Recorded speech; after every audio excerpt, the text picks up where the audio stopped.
People living with autism spectrum disorder often face lives with trials and tribulations that inhibit their ability to live normal lives.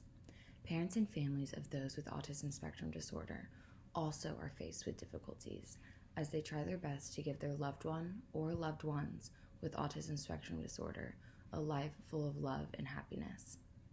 Because of these struggles faced both by people with ASD as well as their families, healthcare is one aspect of their lives they should be able to feel confident about.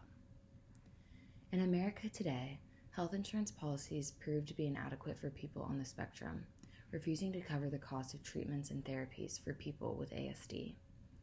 Reasons for lack of coverage vary, from healthcare providers viewing ASD therapies and treatments as lacking evidential basis or experimental, to them viewing such treatments as educational service rather than healthcare.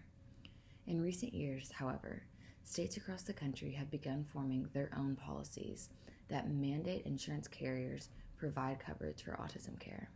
However, while these advances are significant, the benefits provided vary drastically across state lines. Now, research has shown that states with a higher concentration of liberal citizens, as well as Democratic state control, offer more benefits for people with ASD than states with a higher concentration of conservative citizens, as well as Republican state control. Due to these gaps and inconsistencies, I believe it is imperative that there be a federal legislation put in place to ensure all people living with ASD and their families receive generous benefits for autism care. Now, the two major goals of my policy are obviously to provide benefits for families and people living with autism spectrum disorder, as well as bring both political parties, Democrats and Republicans, together on this one specific issue. It is widely known in America that Democrats and Republicans have differing views when it comes to healthcare and the benefits that should be provided to the United States citizens. But this policy alone is simply an attempt to get them to agree on one population in the United States. Now, Republicans may argue, saying this policy would take federal money away from other policies they deem more important, such as funding for the armed forces. But I would respond saying there is absolutely no cost that can be put on the inclusion of others in our society. Healthcare coverage for autism spectrum disorder are similar to policies surrounding mental disorders.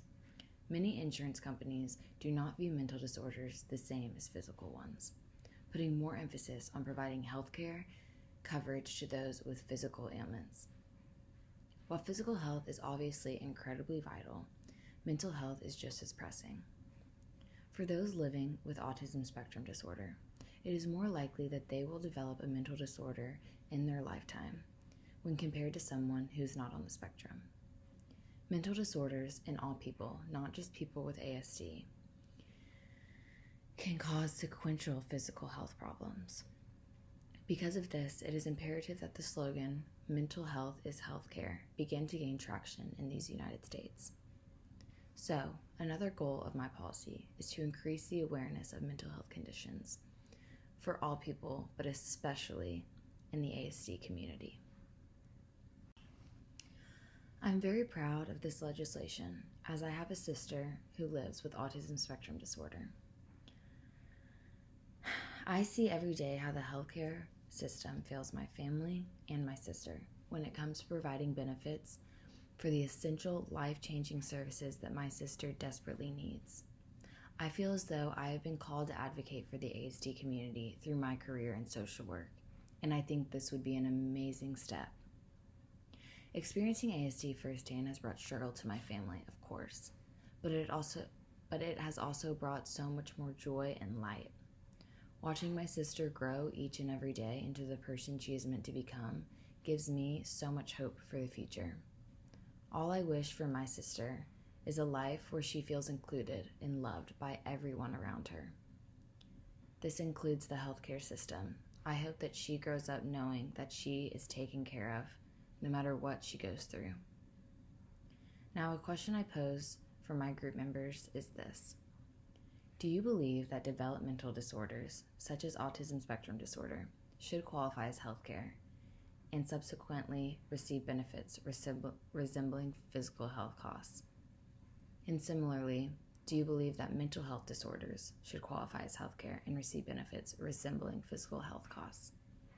Thank you.